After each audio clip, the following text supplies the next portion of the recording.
Welcome to art. Today we will continue with step 2 in creating your sculptural wall hanging. I have the supplies I need today. You can see my background clay is still in the bag. When you're removing this, please be very careful. The clay is probably still going to be pretty wet. You'll notice that I stick my hand in. I can flip my bag over, trying to get it unstuck. Set that bag aside, and I can place my clay right on the table. You could also ask an adult for help. So now I'm ready to stamp my top clay layer. I know I want my house there and my tree on the hillside in the background. I'm going to use 2 different textures for these. For my house, I know I want this grid texture. So I'm thinking about, how much do I need, making sure I save some for my tree. Before you add texture, you'll want to sprinkle on a little cornstarch so things don't stick on you. Making sure I have enough room.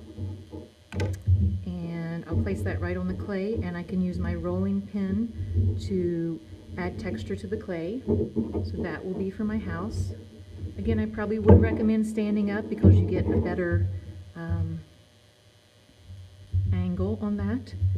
If it doesn't stamp completely, you're also welcome to use your fingers to finish that. So I know that my house will go right here. I could go ahead and use my cookie cutter, and I'm pressing straight down with a pretty good amount of pressure. And if I peel the sides away, that helps me remove that clay from the cookie cutter.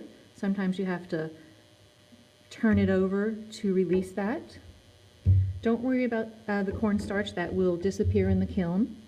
Okay, so now I want to think about texture for my pine tree. I decided to use this little gear because I like the way it looked like leaves.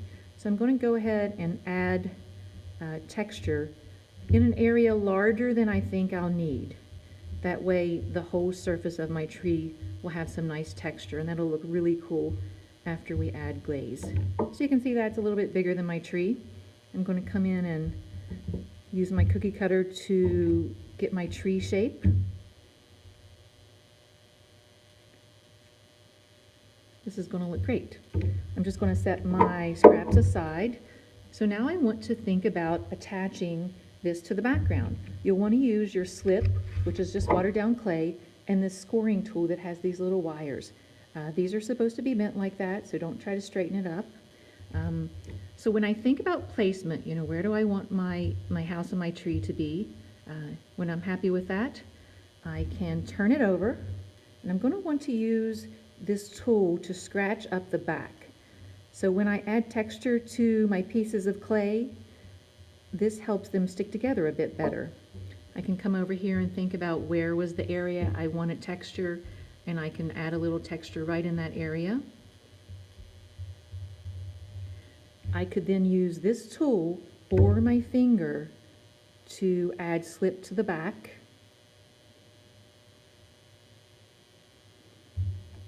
And then when I have a good amount, I'm going to come over to my background clay and press gently. I don't want to press so much that I lose my nice texture that I just made. I will do the same thing to my pine tree. So I have texture. I'm thinking about, where am I going to attach that? I'll apply a little texture there. I like to use my fingers for the slip, but you can use this tool if you like. So I'm going to come over and I'm going to press that down. I'm not going to do a whole lot to this today. I will work on it one more day, doing a little cleanup. So now, just like last time, we're ready to store our project. If you recall, I said you could use up to 3 stamps. So if you want to do a third, go ahead and do that at this point. If not, you want to very carefully again store it. You can see how I picked it up from the bottom. I already have my Ziploc bag open. I would place that right in my bag, or I would ask an adult for help. I'm trying to squeeze out most of the air. Lifting it up from the bottom, I'm going to place it nice and flat in my storage bin. I have my second bag for my scraps. Please don't wad these up again into a giant ball. We might need them for something later. I'm going to place those in my bag and make sure that the bag is sealed, and I will store both of those things until next class.